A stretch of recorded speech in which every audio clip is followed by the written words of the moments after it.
I will leave it at that, Your Excellency, and thank you very much. But of course, there's the issue of mental health. I appreciate we cannot exhaust all these things in one sitting, but I'm looking forward to more engagements in other platforms. Thank you very much, and I'll leave it at that.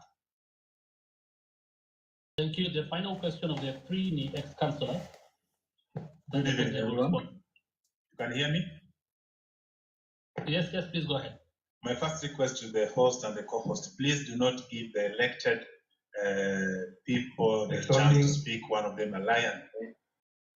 You can hear me or someone? Can you set the time? Elected MPs, any elected official should not take this chance apart from the president. So thank you very much for the time. I have two things more. I don't want to repeat a lot of things. In the meantime, I just want to recommend Mr. President. Number one. Mr. President, sisi watakujua Number one. Huyu askari amekuwa akiwa watu kwa maandamano atashikwa siku gani? Kwa vile amekuwa kiroho freely. Tangu last month amekuwa tu all over the city. Tulikuwa tunakujua atashikwa siku gani? Kwa vile ilikuwa inasemekana amekuwa hivyo tangu kitambo. Na sio wa kwanza. You just need answers about him.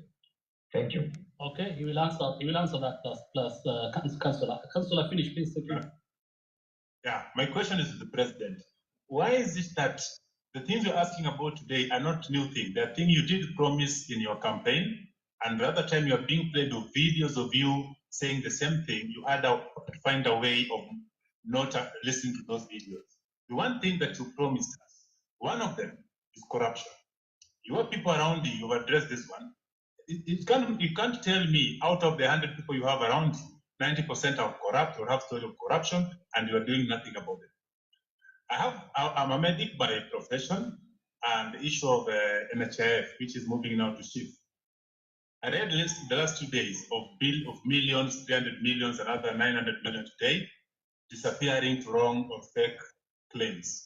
I'm wondering if the change from NHIF to shift, will it improve or just another way to get more money for people around your circle to buy houses, buy big cars, and laugh at us?